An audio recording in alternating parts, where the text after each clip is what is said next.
ایک شخص جو بھوک سے نڈھال ہو کر چاولوں سے انصاف کر رہا تھا، عین اس وقت جب وہ دونوں ہاتھوں اور 32 دانتوں سے چاولوں پر حملہ آور تھا کہ ایک بزرگ شخص قریب سے گزرتے ہوئے اسے مسلسل آنکھیں پھاڑ کر دیکھ رہے تھے۔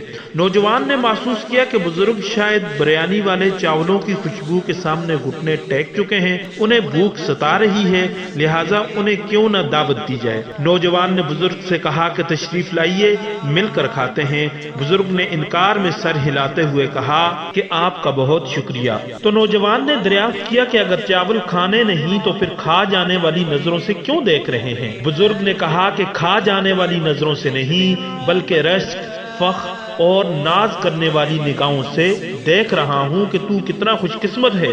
چاولوں کی چمچ منہ میں ڈالتے ہوئے نوجوان نے کہا کہ کس بات کا رشک، کیسا فخر اور کہاں کا ناز، مجھے کون سا سرخاب کا پر لگ گیا ہے کہ آپ مجھ پر اتنا فخر، ناز اور رشک کر رہے ہیں، حالانکہ میں آپ کو جانتا بھی نہیں۔ بزرگ نے کہا جانتا میں بھی تمہیں نہیں، مگر چاولوں سے تمہاری محبت، عشق اور پیار نے تم سے گفتگو پر مجبور کر دیا ہے۔ چاول نگلتے ہی نوجوان نے پوچھا کہ میں کچھ سمجھا نہیں۔ بزرگ نے کہا کہ سنو، جو شخص چاول کھاتا ہے اور پیہم چاول کھاتا ہے، مسلسل چاول کھاتا ہے، صبح و شام چاول کھاتا ہے، گھر، ہوٹل اور ریڑی پر چاول اڑاتا ہے، ولیمہ اور فوتکی میں چاول سے دو دو ہاتھ کرتا ہے، تیجا اور چالیسواں میں اسے چاول کی یاد ستاتی ہے، ختم قرآن پر دعاؤں کے اندر چاول کو مانگتا ہے، دعوت یاراں، ٹریٹ اور پارٹی میں چاول پر پانی کی طرح پیسہ بہاتا ہے، سحری اور افطاری کی عبادت کو چاول سے مزین کرتا ہے، تو یہ شخص بہت خوش قسمت ہے۔ یہ سن کر نوجوان پر حیرت کے پہاڑ ٹوٹ پڑے۔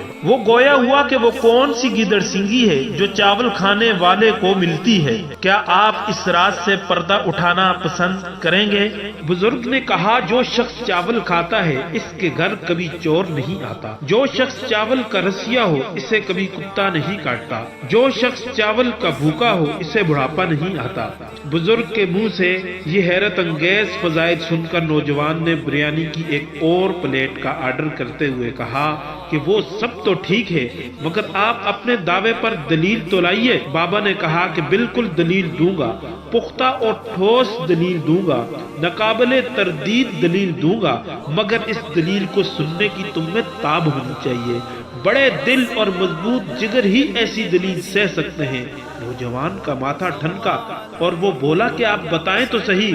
بزرگ نے کہا تو سنو، بگوش ہوش سے سنو اور پرجوش ہو کر سنو۔ چاول کھانے والے کو ہمیشہ کھانسی ہی لگی رہتی ہے، لہٰذا وہ دن کو بھی کھانستا ہے، رات کو بھی کھانستا ہے، اور رات کو جب چور آتا ہے، کھانسی کی آواز سنتا ہے تو وہ سمجھتا ہے کہ گھر والے جاگ رہے ہیں، لہٰذا چور واپس چلا جاتا ہے۔ اس طرح چاول کے کھانے والا چور سے بچ جاتا ہے۔ دوسرے نمبر پر چاول کے کھانے والے کو جلدی مختلف بیماریاں گھیر لیتی ہیں اور اسے کمزوری اور لاغری کے سبب ہاتھ میں لاٹھی رکھنی پڑتی ہے، لہٰذا کتا لاٹھی سے ڈرتا ہے اور یہ کتے کے کاٹنے سے بچ جاتا ہے۔ اور تیسرے نمبر پر چاول کے کھانے والا کبھی بوڑھا نہیں ہوتا، کیونکہ ایسا شخص جوانی میں ہی مر جاتا ہے۔ یہ سن کر نوجوان کے ہاتھ سے چمچ چھوٹ کر ٹیبل پر گر پڑی، اس کے اوسان خطا ہو گئے، پاؤں کے نیچے سے زمین نکل گئی، حلق خشک ہو گیا، ماتھے پہ پسینہ آ گیا اور آنکھوں کے آگے اندھیرا چھانے لگا۔ اس نے اپنا سر